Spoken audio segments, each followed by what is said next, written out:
dua macam dasar. 2, 3 ya.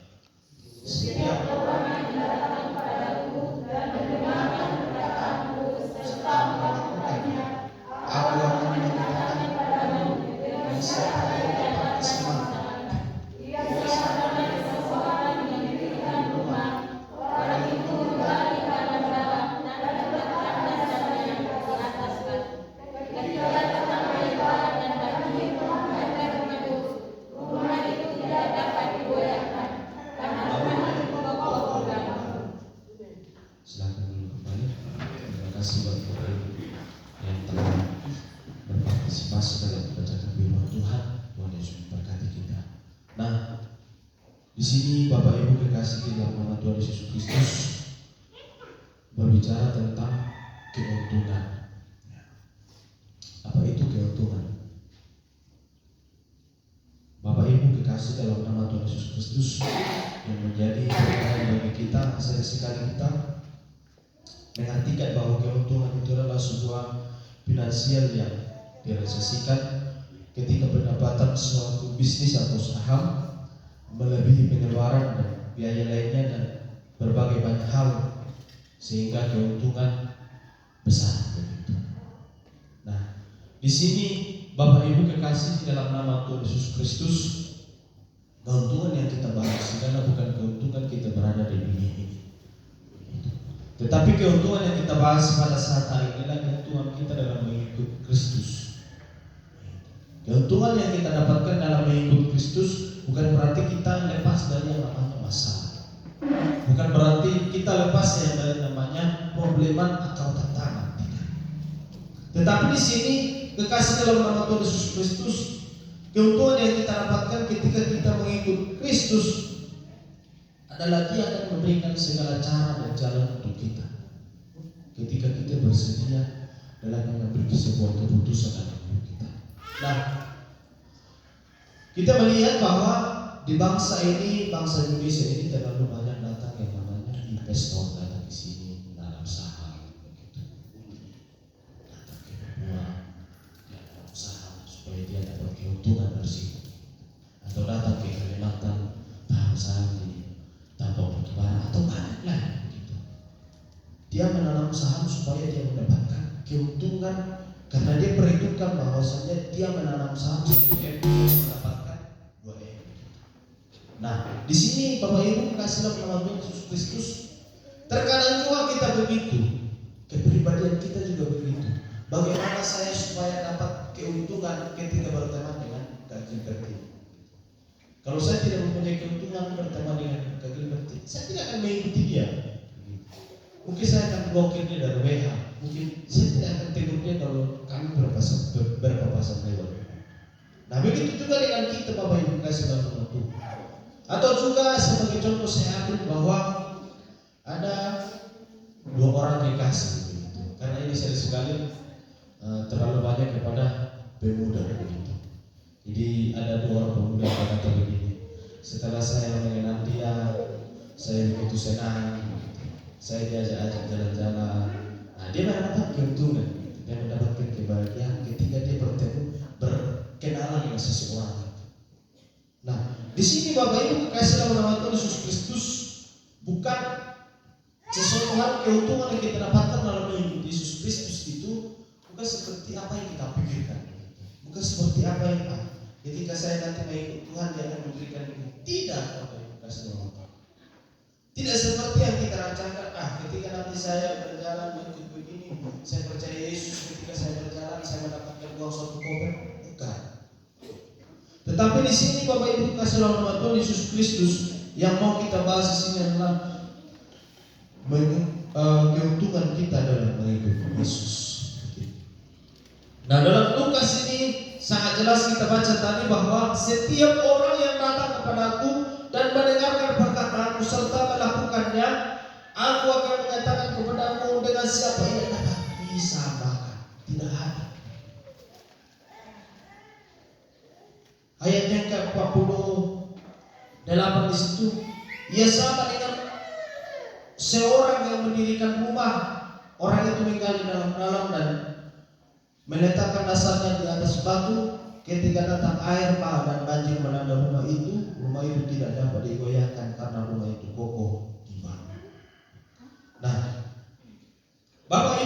kasih dalam nama Tuhan Yesus Kristus, ada beberapa keuntungan yang kita dapat temukan atau kita dapat terima dalam mengikut Yesus adalah keuntungan kita begini.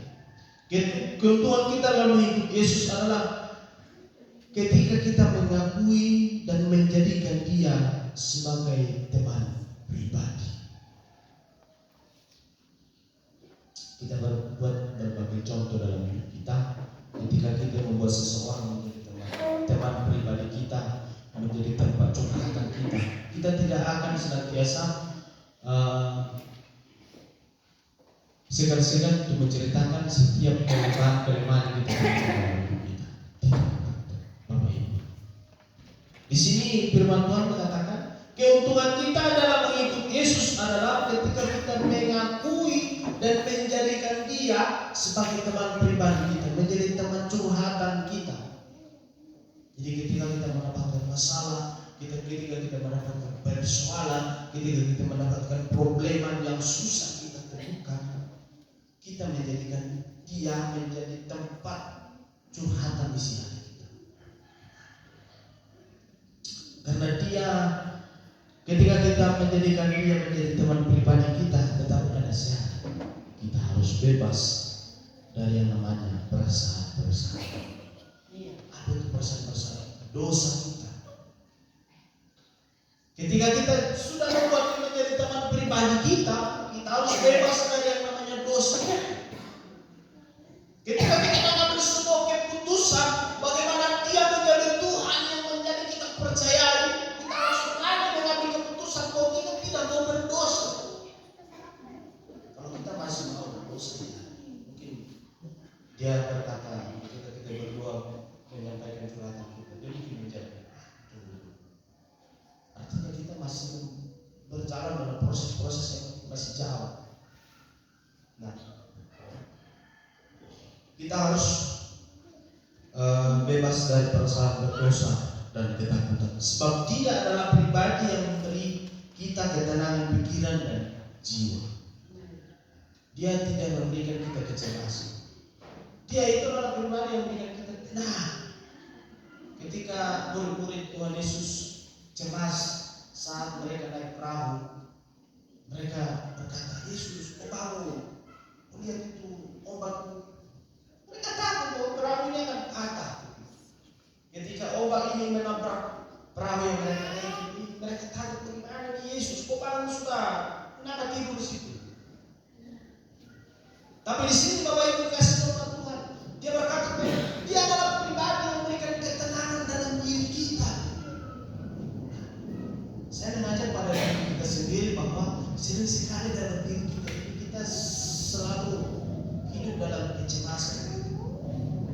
Ketika anak kos-kosan sudah membayar uang kos-kosan, baru uang tidak ada, takut tuh nanti bapak kos datang, kok keluar sudah uang kos sudah bayar. Atau mungkin kita sudah kelaparan, baru uang tidak ada, kita mau beli apa? Tapi di sini firman Tuhan memberikan jaminan kepada kita bahwa Dia adalah pribadi yang memberikan kita ketenangan pikiran dan jiwa kita, dan Dia memberikan kebahagiaan yang tak terlukiskan dalam hidup kita. Amin. Bapak Ibu kekasih dalam nama Tuhan Yesus Kristus, kita sendiri boleh mengingat kembali ke belakang. Kita mengingat kembali ke belakang bahwasanya pertolongan Tuhan itu ajaib. Tidak ada satu kata pun yang kita dapat lukiskan dari setiap pertolongan Tuhan yang kita alami. Bapak Ibu kekasih dalam nama Tuhan Yesus Kristus, Yesus membuat sebuah perbandingan kepada kita bahwa orang yang taat pada perkataannya, yaitu firman-Nya, adalah ia sama dengan seorang membangun rumahnya di atas fondasi dan dasar yang kuat. Di situ kita perhatikan pada ayat yang ke-47 di situ, dan oleh karenanya Ia berkata, setiap orang yang datang padaku dan mendengarkan perkataanku serta melakukannya, aku menyatakan kepadamu dengan siapa yang disamakan. Tidak dapat kita disamakan ketika kita hidup dalam perkataan. Ketika kita menjadikan diri kita menjadi pelaku firman yang setia, tidak ada yang disamakan. saya orang yang terkuat di Wamena ini, lalu Bapak Ibu orang yang hidup dalam firman Tuhan, Bapak Ibu tidak dapat disamakan dengan saya yang terkuat di Wamena. Nah, begitu juga dengan firman Tuhan ini mengajarkan kepada kita bahwa saya percaya bahwa kita saudara, kita hari ini yang hidup adalah menjadi pendengar, bukan hanya pendengar, tetapi menjadi pelaku. Amin. Amin. Kita ini adalah menjadi pelaku firman yang setia, hidup dalam perkataan firman Tuhan, hidup dalam kehendak firman Tuhan. Dan penjelasan yang kita ikuti dari atas bahwa hidup orang yang memiliki dalam hidupnya atau hidup seseorang yang hidupnya di dalam Kristus dan menjadikan Tuhan sebagai Tuhan dan Juru Selamat ialah tidak ada cukup hanya mendengarkan perkataan, tetapi ia mengambil sebuah sikap. Ada sebuah sikap atau tindakan untuk melakukan apa yang Tuhan lakukan. Ada sikap dalam diri kita bahwasanya kita bukan hanya pendengar, bahwasanya bukan hanya kita seorang yang hanya mendengar dan menikmati, tetapi dia mengambil sebuah sikap dan sebuah tindakan untuk melakukan. Jadi dia tidak hanya berdiam diri. Nah, oleh sebab itu dikasih dalam nama Tuhan Yesus bahwa setiap orang yang berani memberi diri dan siap dalam segala apapun, tak ragu-ragu dalam segala keputusan, bahwasanya Yesus tidak akan membiarkan sendirian. Yesus tidak akan membiarkan kita sendirian dalam hidup ini, Bapak Ibu. Dia bertindak dalam segala gerak-gerik hidup kita ini, baik yang muda, baik orang tua. Nah, oleh sebab itu kekasih dalam nama Tuhan Yesus Kristus, kita perhatikan yang pertama adalah Dia tidak akan membiarkan kita sendirian. Kita buka dalam Ibrani pasal yang ke-13 ayat yang ke-5 bagian B. Ibrani pasal yang ke-13 ayat yang ke-5 bagian B. Kita perhatikan di situ Bapak Ibu selama Tuhan, bahwasanya Dia tidak membiarkan kita sendirian. Ibrani 13 ayat yang ke-5 bagian B, atau saya bacakan semua. Janganlah kamu menjadikan uang dan cukupkanlah dirimu dengan apa yang ada padamu, karena Allah telah berfirman, Aku sekali-kali tidak akan membiarkan engkau dan Aku sekali-kali tidak akan meninggalkan engkau. Amin. Bapak Ibu kekasih dalam nama Tuhan Yesus Kristus, Dia tidak akan membiarkan kita sendirian dalam hidup ini. Ketika kita mengambil keputusan, saya mau berjanji, saya mau mengikuti Dia, saya mau percaya terus kepada Dia, Bapak Ibu, Dia tidak akan membiarkan kita sendirian dalam hidup. Yang kedua, Bapak Ibu, kasih setianya kekal untuk kita. Yeremia pasal ke-13 ayat yang ke-3. Yeremia pasal yang ke-31 ayat yang ke-3. Coba kita coba pulang. Nanti lama-lama juga Bapak Ibu ngantuk ya.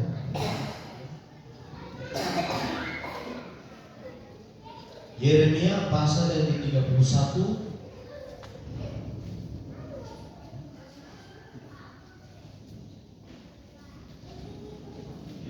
ayat yang ke-3.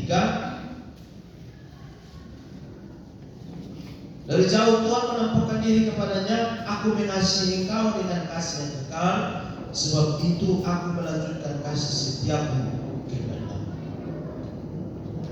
Yang pertama tadi, Ia tidak membiarkan kita sendirian. Yang kedua, kasih setia Tuhan itu kekal dalam hidup kita. Yang ketiga, Dia menolong dan Dia memberikan kemenangan kepada kita. Dia sudah tidak membiarkan kita sendirian, kasih setia yang kekal untuk kita. Yang berikut, Dia menolong kita dan Dia memberikan kita kemenangan. Yesaya pasal yang ke-41 ayat ke-10. Yesaya pasal yang ke-41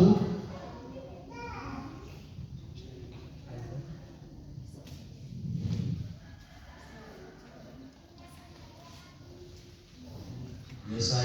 pasal yang ke-41 ayat yang ke-10. Demikian firman Tuhan, saya bacakan. Janganlah takut sebab aku menyertai kau. Janganlah bimbang sebab aku ini Allahmu. Aku akan meneguhkan, bahkan akan menolong engkau. Aku akan memegang engkau dengan tangan kananku yang membawa kemenangan. Bapak Ibu kekasih dalam nama Tuhan Yesus Kristus, ini menjadi sebuah kebutuhan kita dalam mengikut Kristus. Ada 3 poin tadi yang saya berikan kepada kita untuk kita perhatikan bersama-sama. Nah, Bapak Ibu kekasih dalam nama Tuhan Yesus Kristus, dari latar belakang firman Tuhan ini, saya mengajak kita untuk kita menarik kepada diri kita sendiri. Kita menarik kepada perjalanan hidup kita. Kita menarik kepada pemahaman pikiran kita dalam mengikut Yesus. Saya tidak mau mengambil gambaran-gambaran yang lain, tapi saya mengajak kita untuk menarik kepada diri kita sendiri apa yang sudah Tuhan lakukan dalam hidup kita, apa yang sudah Tuhan berikan kepada kita, dan keuntungan apa yang sudah kita temukan dalam hidup Yesus sampai hari ini.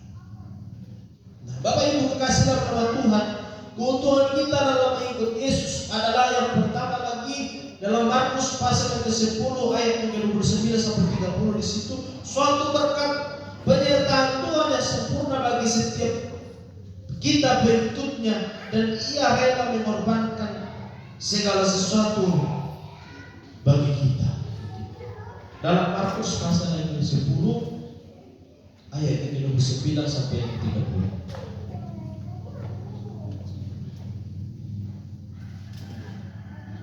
Markus pasal yang ke-10 ayat ke-29 begini firman Tuhan. Jawab Yesus, aku berkata kepadamu, sesungguhnya setiap orang yang karena aku dan karena Injil meninggalkan rumahnya, saudaranya laki-laki atau saudaranya perempuan, ibunya atau bapaknya, anak-anaknya atau ladangnya,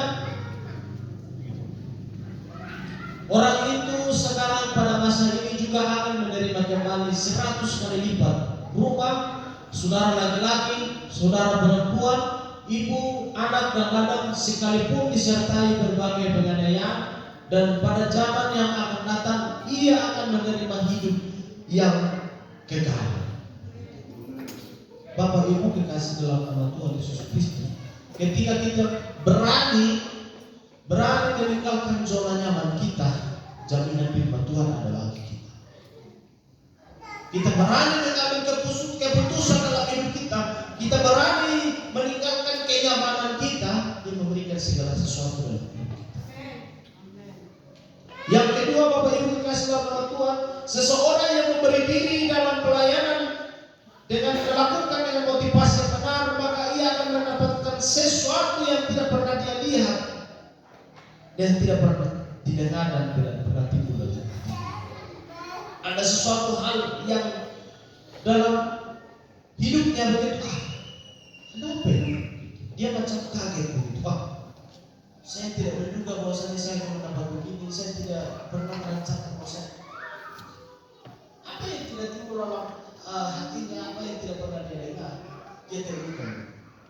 Bapak Ibu boleh baca dalam 1 Korintus pasal yang kedua ayat 9.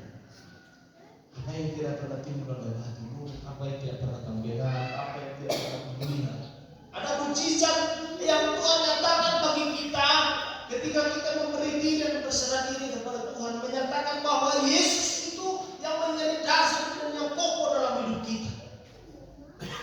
Yang berikut Bapak Ibu kasih nama Tuhan dalam Wahyu pasal 21 ayat 7, Ia akan menjadi Allah kita yang benar dan hidup, dan kita akan menjadi anak-anaknya. Wahyu pasal yang ke-21 ayat ke-7.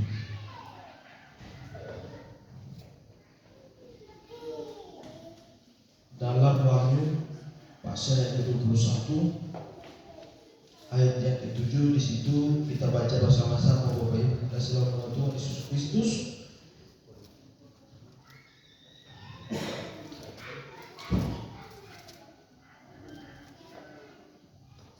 Wahyu pasal ke-21 ayat yang ke-7, barang siapa menang, ia akan memperoleh semuanya ini, dan aku akan menjadi Allahnya, dan ia akan menjadi anakku. Jaminan jaminan firman Tuhan yang tidak dapat digantikan oleh siapapun dari jawaban firman Tuhan. Sudah Dia menjadi Allah kita, sudah Dia memelihara kita, dan Dia menjadikan kita menjadi anaknya. Yang berikut bagi kita, Bapak Ibu kasih dalam nama Tuhan, dalam mengikut Yesus kita akan diadopsi. Dia akan menjadikan kita menjadi milik kesukaannya. Dia akan menjadikan kita menjadi milik warisan yang Ia miliki. Kepada kita Dia serahkan segala sesuatu, dan Dia menjadikan kita menjadi anak-anak Tuhan, dan kita menerima segala sesuatu apa yang Dia terima. Jadi tidak ada sedikit pun yang Dia miliki, tidak ada sedikit pun yang Dia miliki Dia berikan kepada kita, tetapi Dia berikan kepada kita yang Dia jadikan kita menjadi anak-anak. Jadi Bapak Ibu kasih dalam nama Tuhan Yesus Kristus, jaminan kita dalam hidup Tuhan adalah keuntungan terbesar dalam hidup Tuhan. Dia tidak memberikan kita dalam menghadapi hidup ini dengan keadaan cemas. Dia tidak memberikan kita dalam menjalani hidup ini dengan keadaan takut. Yang terakhir Bapak Ibu kasih dalam nama Tuhan, keuntungan terbesar kita dalam menjalani hidup ini, percayalah Bapak Ibu kasih dalam nama Tuhan, ketika kita mempercayai Yesus, menerima Dia sebagai Tuhan dan Juru Selamat, dan mengandalkan Dia dalam segala keadaan hidup kita, kita akan dibenci oleh Dia.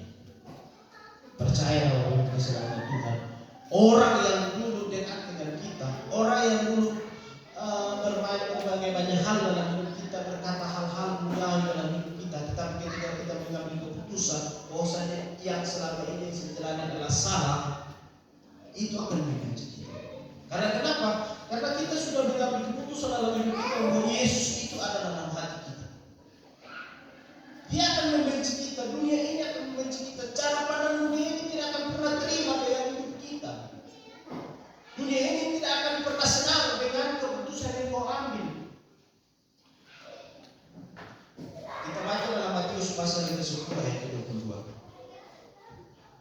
Di situ dikatakan, dan kamu akan dibenci semua orang oleh karena namaku, tetapi orang yang bertahan sampai pada kesudahannya akan diselamatkan. Saya percaya bahwasanya kita yang ada di tempat ini adalah orang-orang yang setia.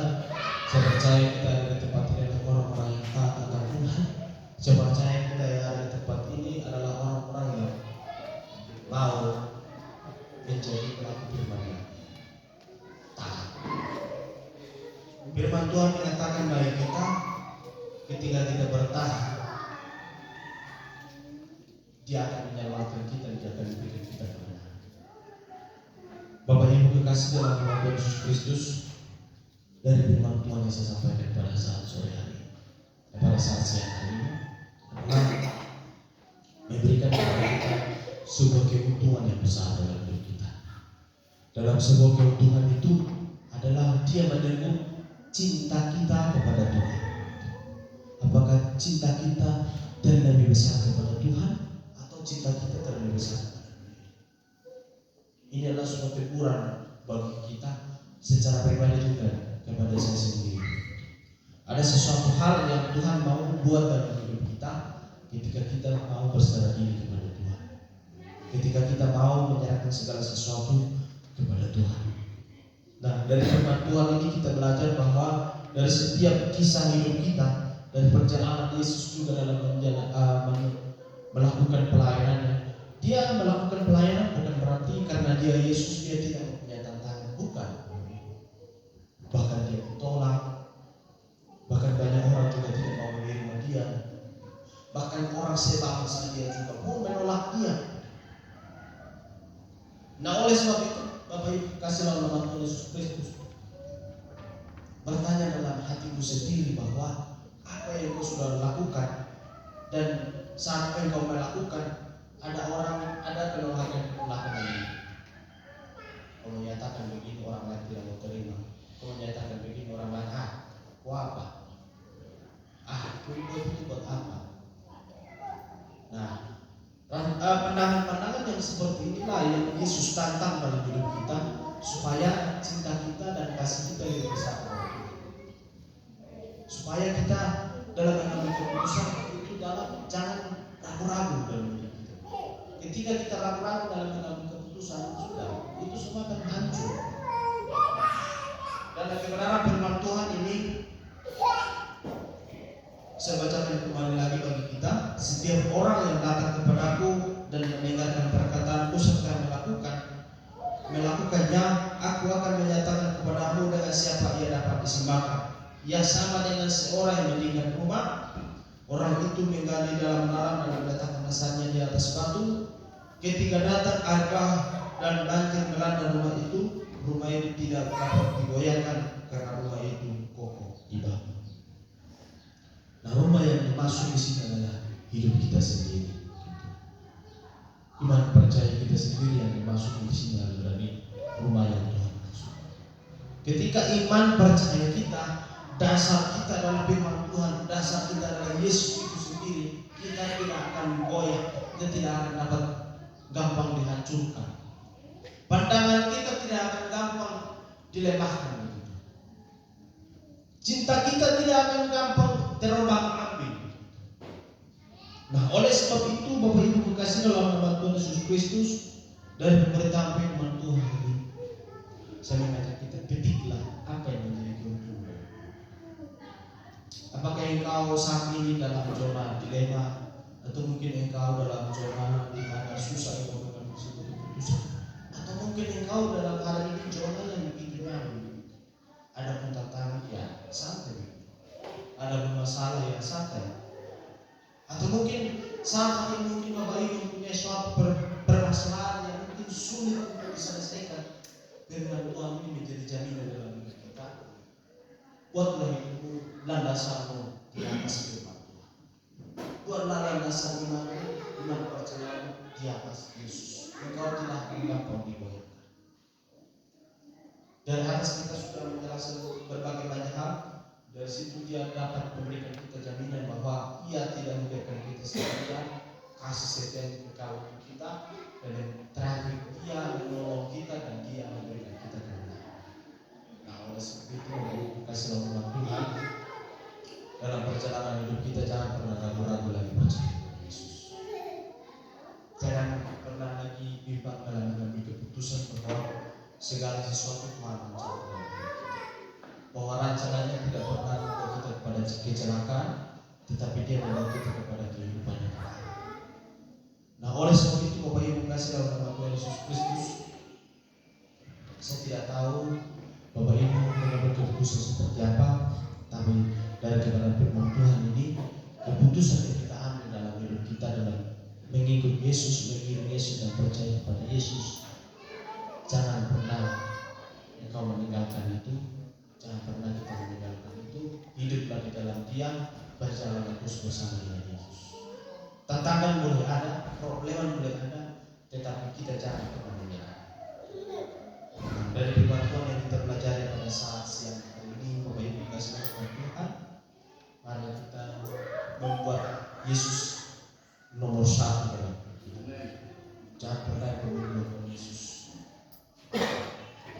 Ketika kita menduakan Yesus, artinya kita sudah goodbye dengan hidup. Artinya sudah selesai. Kalau sudah menduakan Yesus, artinya bagaimana ya? Saya tidak dapat sebutkan juga, saya tidak dapat berikan sebuah kesimpulan bahwa ketika kita menduakan Yesus. Dalam hidup kita juga ketika kita menduakan seseorang, kita akan ada ya? Susah juga begitu. Ketika seseorang berpacaran lalu dia menduakan, dalam firman Tuhan orang yang berbuah hati tidak tenang. Nah, oleh sebab itu Bapak Ibu kasih rahmat Tuhan, ketika kita percaya, ketika kita mencintai seseorang yaitu Yesus, jangan pernah menduakan dia. Karena ketika kita menduakan dia, hidup kita tidak akan tenang. Bahasa firman Tuhan tadi berkata, Dia adalah pribadi yang memberikan kita ketenangan. Nah, kalau kita sudah mendoakan Dia, kita tidak mau tenang lagi. Nah, oleh sebab itu Bapak Ibu kasih nama Tuhan Yesus Kristus untuk mengakhiri firman Tuhan ini, dan setelah itu sesaat untuk gembala kita akan pujian bagi Tuhan. Aku mengasihi Engkau Yesus dengan segala hati.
kebenaran firman Tuhan adalah bagian yang sangat harus kami dengar dan kami perhatikan serta kami lakukan.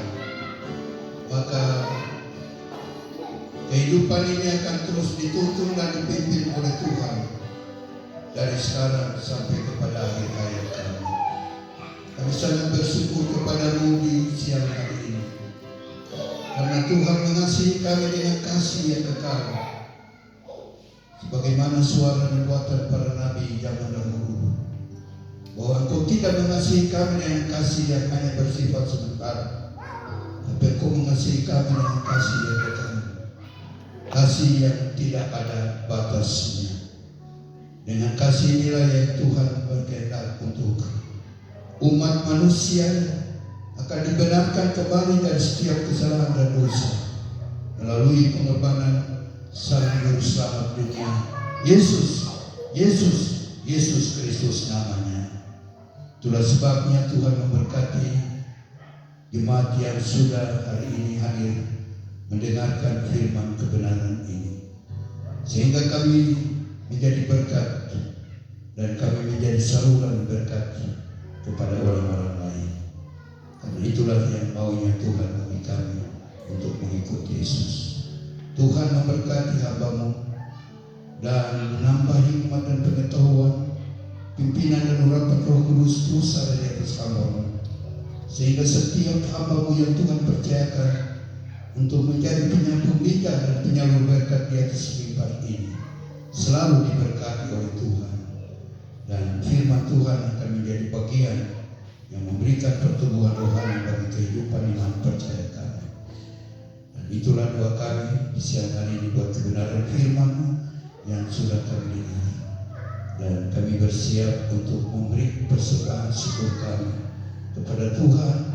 Kiranya Tuhan memberkati uluran tangan kasih dari umat Tuhan yang datang berbakti, sehingga mereka akan pulang diberkati oleh Tuhan, sehingga uluran tangan masing-masing yang memberi dari persembahan syukur dari 1/10 ataupun persembahan tekanan lainnya, dan diberkati dalam semua hal, diberkati dalam mata pencarian pekerjaan, diberkati dalam kesehatan kehidupan umur panjang, dan diberkati dalam setiap usaha kecil atau usaha besar. Kau mengenal setiap pribadi hati. Haleluya. Amin. Demikian Bapak Ibu jemaat sekalian, firman Tuhan di minggu yang lalu, salah satu landasan yang perlu kita harus miliki dan kita harus punya, dan hari ini juga pengalaman menjadi pengikut Yesus itu kita tidak hanya ikut-ikut lalu kita rugi. Amin. Percuma kalau kita ikut lalu kita tidak menikmati keuntungan dalam hidup kita. Jadi saya menghimbau jemaat sekalian bahwa saya gembala tinggal 1,5 tahun lagi usia 80 tahun. Saya hamba Tuhan di pantai 15 tahun, di gunung ini tinggal 1,5 tahun lagi 50 tahun. 50 tahun emas bagi saya dalam panggilan Tuhan dan pelayanannya. Dan judul tema hari ini, belum pernah saya alami kecemasan, kesulitan, kekurangan dan sebagainya. Tapi saya masih ada sampai hari ini, sehat juga masih, walaupun lutut mulai sedikit goyang-goyang, tapi tidak masalah bagi saya. Saya masih mau jalan jauh lagi untuk memberitakan ini. Haleluya. Itu sebabnya saya sering ajak jemaat bahwa kalau datang beribadah di sini tidak ada ruginya bagi saudara, karena pengalaman bergana dan gembala di sini cukup memberikan jaminan untuk setiap orang yang mendengar firman Tuhan di mimbar ini. Jadi setiap hamba Tuhan yang saya percayakan di sini pasti mereka akan mengikuti teladan, yaitu Tuhan Yesus dan firman-Nya. Tadi saya bilang karena Tuhan dan karena ini saya ada sampai hari ini. Haleluya. Jadi keuntungan mengikut Yesus tidak pernah kita merasa rugi kalau kita ikut Tuhan. Kalau belum ada jawaban dalam kehidupan kita, berarti kita koreksi diri. Mungkin ada hal-hal yang masih belum kita lakukan.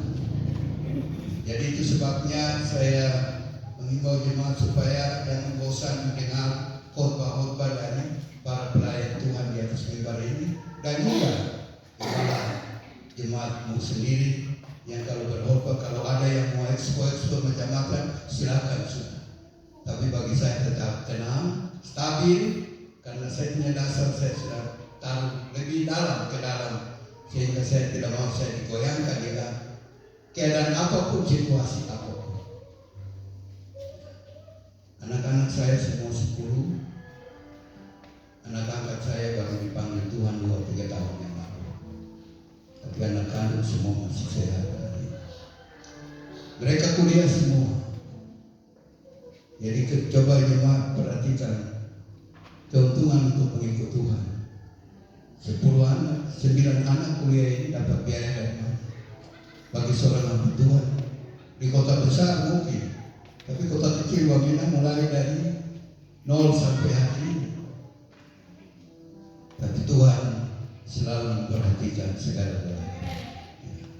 Tinggal cuma pemain keyboard ini yang baru dibantu oleh pemerintah.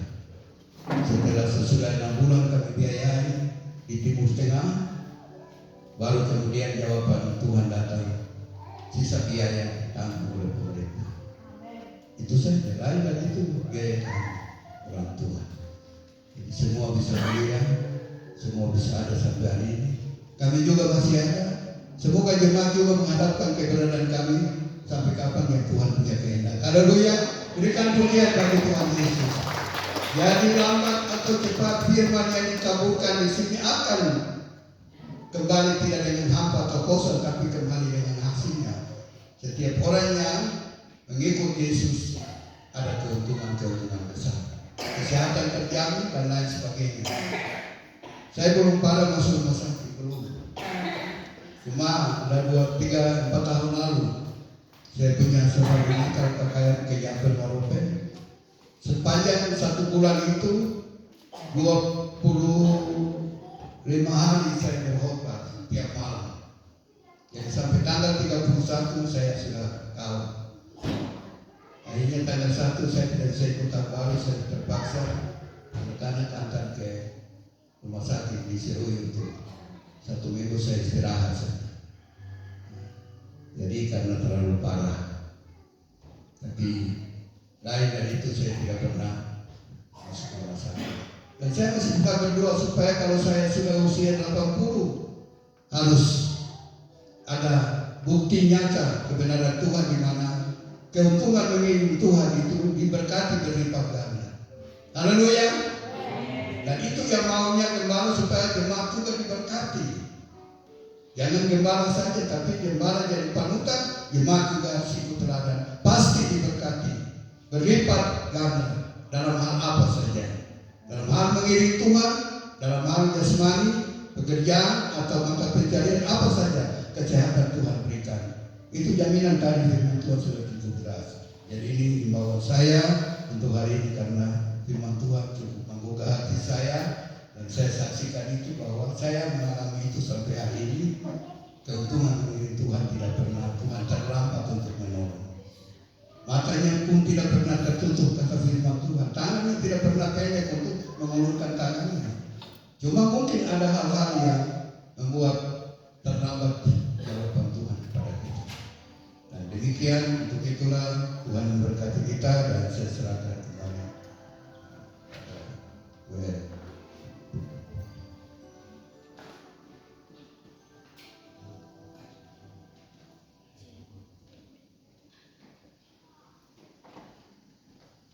Haleluya. Bapak Ibu yang diberkati, doa kebenaran firman Tuhan, doa nama kata. Haleluya. Kita akan merespon kebenaran firman Tuhan dengan memberi persembahan syukur kita kepada Tuhan. Untuk tertibnya persembahan syukur, kami silakan dari posisi sebelah kanan, kemudian diikuti oleh kiri sebelah kiri. Sama-sama kita menyanyikan lagu Sungguh Bapa Bapa.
Kiranya Tuhan Yesus memberkati setiap para tamu telah memberi dengan kerelakan.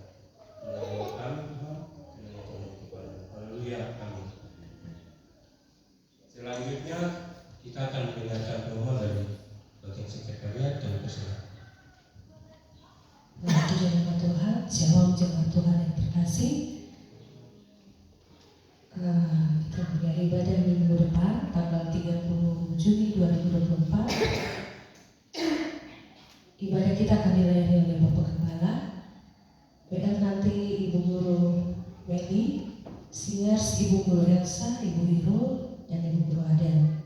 Untuk multimedia Saudari Rai, untuk dokumentasi Saudari Menas, dan untuk kebersihan gereja Saudari Vena dan Saudari Esti. Untuk hari Rabu tanggal 26 Juni ada ibadah. Kita punya Rabu doa ya. Jadi Rabu pagi kita berdoa sama-sama dari rumah jam 5 atau jam 6. Kemudian sore hari kita berkumpul di rumah keluarga. Namun di sini kami sudah keliling. Jadi jemaat kita sudah dari selatan sampai ke utara, timur ke barat. Saya tawarkan kepada jemaat, kalau ada jemaat yang ingin membuka pintu hati atau membuka rumah untuk ibadah hari Rabu, saya persilakan. Saya tawarkan kembali ke jemaat. Jika tidak ada, hari Rabu nanti kita ibadah di Pastori jam 3 sore. Nah, untuk hari Jumat tetap ada kita buka, gereja membuka ibadah doa dan puasa, kami tetap membuka. Untuk pemuda, untuk umum, namun untuk pemuda kelompok 5 ya. Minggu lalu kelompok 4, untuk dalam minggu ini kelompok 5. Untuk hari Sabtu tetap ada latihan gereja dan jam 5 sore ibadah pemuda dan remaja. Yang pemuda dan remaja tolong angkat tangan dulu. Iya. Jangan karena kemarin ada Mita, jadi semua pergi konser di lapangan Sawit Mita. Jangan lupa ya, ada konser kan, ada apa, jangan lupa jam 5 kita ibadah dulu 1 jam saja, setelah itu baru boleh malam minggu. Masih muda-muda jadi silakan malam minggu, tapi jangan sampai larut. Oke. Terima kasih, itulah pengumuman kita.